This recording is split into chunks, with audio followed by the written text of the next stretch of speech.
সম্মানিত দর্শক বন্ধুরা, আসসালামু আলাইকুম। এই মুহূর্তে আমি আছি ঢাকা শ্যামবাজারে নিউ বাণিজ্যালয়। বন্ধুরা, আজকের বাজারে কেমন চলছে দেশি পেঁয়াজের দাম, রসুনের দাম, এগুলো আজকে আমরা জানিয়ে দেব পুরো ভিডিওতে। তো যে যেখান থেকে আজকে আমাদের ভিডিওতে যুক্ত আছেন, সকলে ভিডিওটি না টেনে পুরোপুরি দেখতে থাকুন। বন্ধুরা, আজকের বাজার দর কেমন আছে ঢাকা শ্যামবাজারে বিস্তারিত আজকে আমরা জানবো। তো হাটের বাজার থেকে যারা আজকে এই মুহূর্তে দেখতেছেন, সকলে কমেন্টে জানাবেন যে আজকে হাটের বাজার কেমন চলছে। তো বন্ধুরা, চলুন শুরু করা যাক আজকের পুরো ভিডিওটি। দেখা যাক আজকের বাজার কত চলছে ঢাকা শ্যামবাজারে। আসসালামু আলাইকুম ভাইয়া। ওয়ালাইকুম আসসালাম। ভাইয়া কেমন আছেন? আছি আলহামদুলিল্লাহ, ভালো আছেন ভাইয়া? জি। তো আজকে মে মাসের 10 তারিখ, মে মাসের 10 তারিখ, এখন দুপুর টাইম। বাজারের কি অবস্থা ভাইয়া? বাজারের অবস্থা, বাজার তো আপনার হাটে বাজারটা বেশি, হাটে বেশি মানে হাটের সাথে মিল নাই বলতে আপনার হাটে 1150-1200 টাকা বাজার, আমরা এখানে বিক্রি করতেছি 30 টাকা 29 টাকা। 30-এর উপর আমরা বেচতে পারি না, আমরা দাম চাই 32-31, কিন্তু কাস্টমার খালি ঘোরাঘুরি করতেছে। আজকে সর্বোচ্চ বাজার 32 টাকা, মানে বিক্রি করতে পারতেছেন না। 32 টাকা বেচতে পারি না, আমরা দাম চাই কিন্তু বেচা কেনা হয় নাই। যা বেচা কেনা আছে 30 টাকা, 30-29 এরকম বেচা কেনা। মনে হইতেছে ভাইয়া বাজার একটু বাড়তির দিকে যাচ্ছে, আস্তে আস্তে বাড়তির দিকে যাচ্ছে। তবে আস্তে আস্তে বাড়াটাই ভালো হবে, কারণ একবারে যদি দামটা বাড়ে 5 টাকা 10 টাকা, তাহলে কিন্তু ওইটা সবারই চোখে পড়ে। এই জন্য 4 আনা 8 আনা 1 টাকা করে বাড়ুক, এইটাই ভালো। এই পেঁয়াজটা কত ভাইয়া? এটা বিক্রি করছে 29 টাকা, এটা রাজবাড়ি 29 টাকা। এটা ভালো মান, এটা মাল ভালো।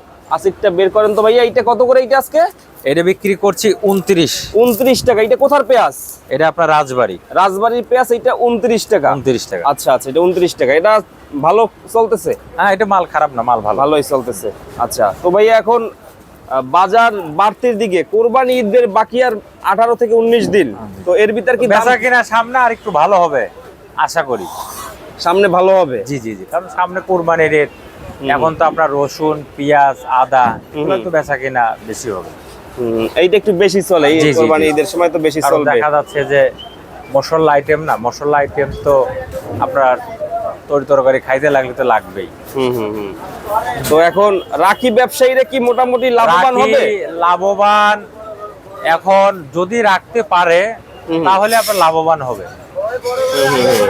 অনেকে তো রাখছে ভাইয়া, অনেকেই রাখছে, তবে আরো বেশি রাখতো যদি আপনার এই পেঁয়াজটা বৃষ্টি যদি না পাইতো, তাহলে এবছরে ম্যাক্সিমাম মালই রাখিতে চলে যেত। আর রাখি আলারা পেঁয়াজ ধরলে বাজার হইতো আপনার 40-50 টাকা ধরতো তাইলে। জি, কিন্তু আপনার রাখি আলারা কম ধরছে বিলে এজন্য বাজারটা কিন্তু কম ছিল। গত বছর দেখেন সিজনেই কিন্তু দাম ছিল অনেক বেশি রাখি আলাদের জন্য, রাখ ছিল অনেক বেশি, এই জন্য দামটা পরে লাস্টে তো তারা 2 পয়সা পাইছিল। তবে এবছরে আপনার রাখিতে কম গেছে, এখন কিছু রাখা শুরু করছে।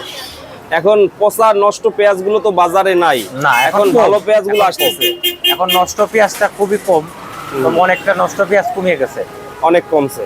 আচ্ছা, একটু দেখি পিছে অনেক পেঁয়াজ আপনাদের ঘরে আলহামদুলিল্লাহ আমদানি থাকে ভাইয়া। আলহামদুলিল্লাহ জেলায় মানে ভরপুর পেঁয়াজ, এটা আল্লাহ পাকের রহমত, বুঝছেন? 10 জনের দোয়াই।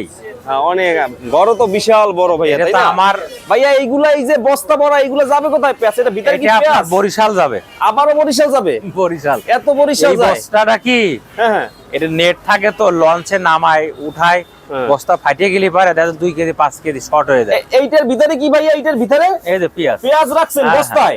এটা কোথায় যাবে এগুলা? এটা যাবে আপনার ভোলা জেলা শশীগঞ্জ, মানে বরিশাল বিভাগে যাবে। জি, বরিশাল বিভাগ। মানে এইভাবে প্যাকেজিং করে দিতেছেন? এটা বাইন্ধে দিলি পারে, তাহলে আপনার ফাটার ভয় নাই, পড়ার ভয় নাই। আচ্ছা আচ্ছা, এইগুলা তো অতিরিক্ত 45 টাকা বেশি খরচ হয়।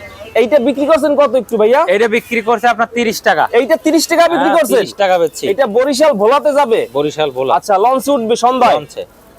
আচ্ছা, এটা 30 টাকার পেঁয়াজ, এইটা 30 টাকার পেঁয়াজ। হ্যাঁ, এটা কোয়ালিটি তো ভালো, ভালো পেঁয়াজ। এটা তো নিচে উপরে এরকমের হবে। এইটা রাখি মাল, এইটা রাখি মাল, এইটা রাখি মাল, এইটা রাখি করা যাবে? এইটা আপনার যারা কিনবে তারা 6 মাস রেখে খাইবো এইটা। জি।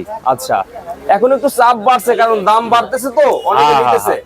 আবার হাটেও তো আমদানি একটু কম, আমদানি কম একটু স্লো আছে। ভাইয়া এখানে চায়না রসুন দেখা যাচ্ছে পিছে। চায়না রসুন বেচে আপনার 110 টাকা। আচ্ছা একটু দেখি 9 টাকা। চলুন তো ভাইয়া, অনেকে চায়না রসুনের দাম জানতে চায়, একটু দেখাই যে চায়না রসুনের দাম আজকে কত বিক্রি হইতেছে। তো বিক্রি হইতেছে ভালো ভাইয়া? আছে, বেচা কিনা আছে এইটা আলহামদুলিল্লাহ। চায়না রসুন কত আজকে ভাই? এইটা এইটা বিক্রি করছে আপনার 110 টাকা, 9 টাকা। 10 টাকা 9 টাকা এইটা। জি।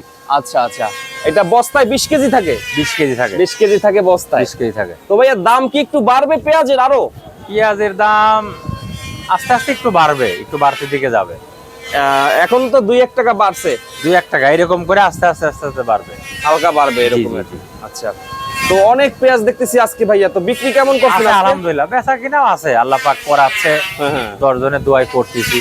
দুপুরের পরও কিন্তু আরো আসবে পাইকাররা। হ্যাঁ, বেচা কিনা হবে ইনশাআল্লাহ, বেচা কিনে আল্লাহর হবে। রহমতে। এগুলা আছে অনেক জি, জি। পেঁয়াজ ভাইয়া, পিছে পেঁয়াজ রসুন আছে। হ্যাঁ, এটি আল্লাহর রহমতে বেচা কিনা হবে। এটি তো আর সন্ধ্যা বন্ধ থাকবে না, কম বেশি বেচা কিনা তো হবে। অনেকে দেখা গেছে আইসে 100 বস্তাও নিয়ে যায়, হ্যাঁ আছে তো। তাহলে তো ঘরের এক সাইড খালি হয়ে যায়। জি জি জি জি, তাই না? এরকমই তো। অবশ্যই অবশ্যই। তো ভাইয়া এখন বর্তমানে যে পরিমাণ আমদানি হইতেছে, পেঁয়াজ কি যারা কৃষকের হাতে বিক্রি করতেছে মনে হয় না? কৃষক তো শোনেন, কৃষক তো আসলেও ঠেকা, তারা তো আসলেও গরিব মানুষ, তারা এই পেঁয়াজের উপরই চলতেছে, তাদের তো আর বেচার মতন কিছু নাই। না, এখন এই পেঁয়াজ বেচে তাদের সংসার চালাবে, ছেলে মেয়ে লেখাপড়া করাবে। হ্যাঁ হ্যাঁ, তারপরে আপনার সামনে কুরবানি, এই পেঁয়াজ বেচে তো তাদের কুরবানি দেওয়ার চিন্তা ভাবনা পরিকল্পনা, কিন্তু পেঁয়াজের যে বাজার, কিন্তু তারা কেমনে দেবে কুরবানিটা?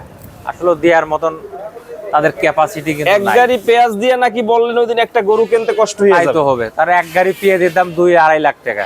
একটা কুরবানি একটা গরুই তো দাম, ভালো মাপের গরুর দাম 2 লাখ 2.5 লাখ টাকা। 3 লাখ টাকাও তো আছে, 5 লাখ বাদই দিলাম। বিভিন্ন বড় সাইজের তো বড় দাম, ঠিক আছে এরকমের ভাইয়া।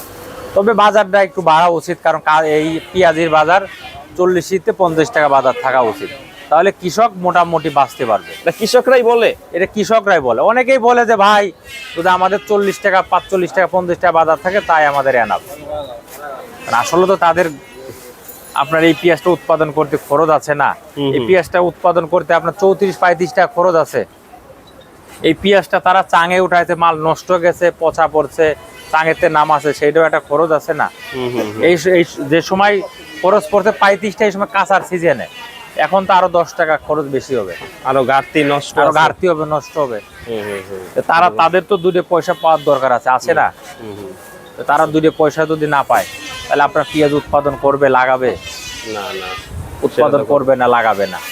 না লাগালে পারে শর্ট হবে না, শর্ট হলে পারে সে সময় কি করতে হবে? ইন্ডিয়াতে নিয়ে আসতে হবে। ইন্ডিয়াতে 1 কেজি পেঁয়াজ নিয়ে আসলে পারে 70 টাকা 60 টাকা কেজি পড়ে। তা আমাদের দেশে যদি মানুষ 50 টাকা কিনে খায়, সমস্যা কি আছে? ইন্ডিয়ান এত পেঁয়াজ মশলা ভাই item। 80 টাকা থাকলেও অনেক সময় চলে। চলে 100 টাকায় দিবা, সিজনে বিক্রি হয়েছে, সিরিয়াল এনেছে 100 টাকা কেজি। সেই হিসাবে তো আমাদের দেশের পেঁয়াজ 50 টাকা কেনা উচিত। শোনেন, দেশের প্রতি মানুষের মায়া নাই, দরদ নাই। বাইরের জিনিস 10 টাকা 50 টাকা বেশি দিয়ে খাইবো, দেশের জিনিস খাইবো না।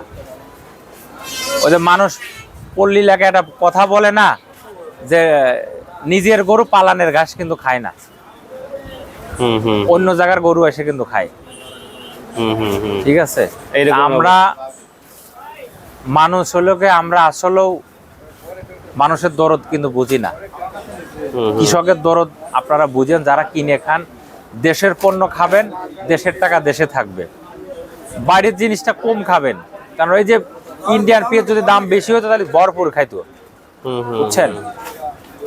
তাহলে কোটি কোটি টাকা কিন্তু ডলার আমাদের ইন্ডিয়ায় চলে যেত।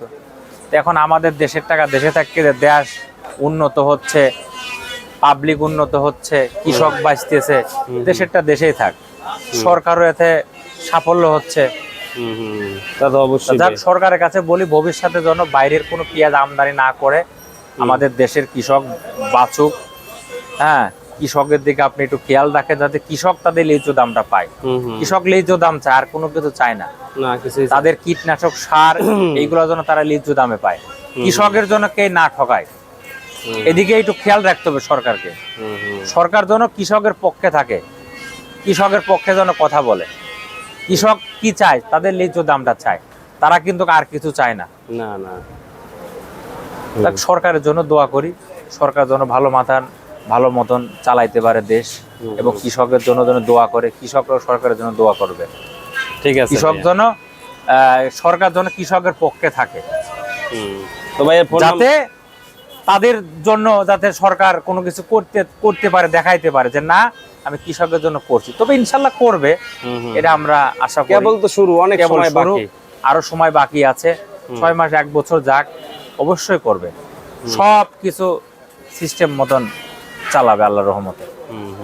আমাদের ঘরের নাম মেসার্স নিউ বাণিজ্যালয়, শ্যামবাজার, ঢাকা। আমার ফোন নাম্বার হলো 01715978036। এই নাম্বার আমার। যদি কোনো কৃষক ব্যাপারী মাল দিতে চান দিতে পারবেন, আপনাদের মাল বেচা হবে, টাকা ছুতা লগে লগে ক্লিয়ার। আর যদি কোনো পাইকার কিনতে চান কিনতে পারবেন, রাখি মালও আসছে, এখন নিতে পারবেন, সমস্যা নেই। ঠিক আছে, ফোন নম্বর ডিসপ্লে ভিডিওতে দিয়ে দেবো ভাইয়া। থ্যাংক ইউ, আসসালামু আলাইকুম।